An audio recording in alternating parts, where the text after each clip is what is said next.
Assalamualaikum my dear children. Good morning. How are you today? Good. Alhamdulillah.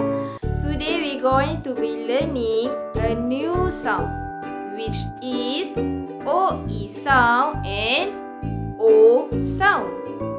But we learn first which OE sound. It is a split digraph. This means there are two letters. When you see them together, they make O sound. Remember, O split E, they make the sound O.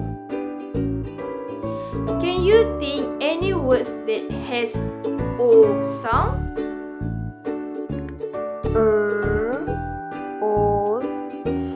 Rose.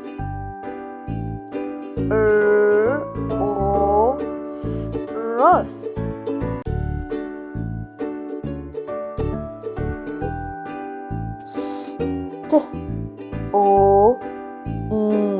Stone. Again.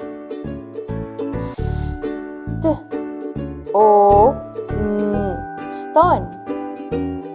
Can you try that?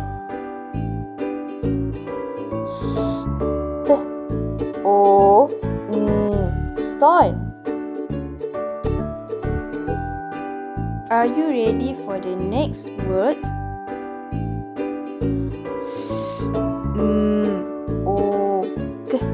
Smoke.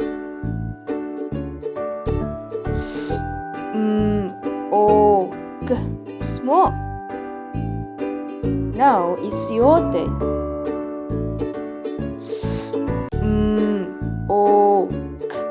Smoke. Brilliant. Let's try another word.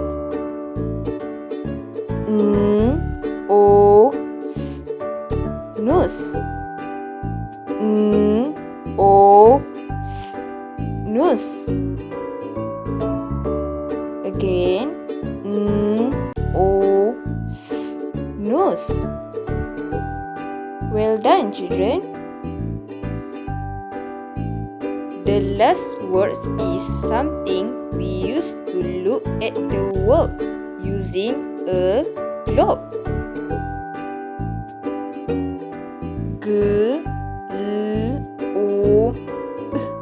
Globe.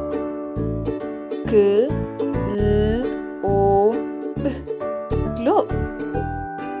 Let's spell together. Globe.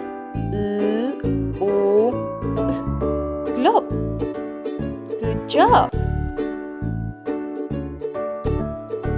Lesson 2, we will be looking at letter O and E.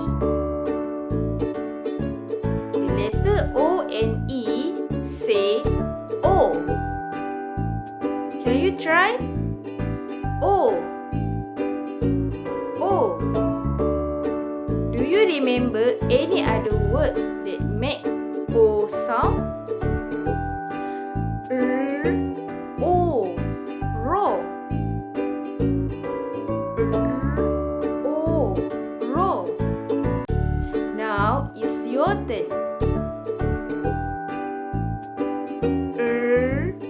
O. Ro. Good job.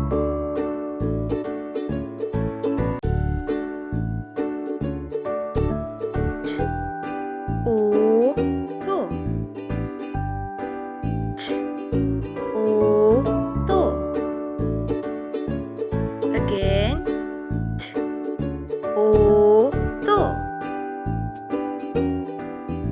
The last word is ho. How to spell this word? Ho. Ho. Can you spell together? Ho. Well done, children.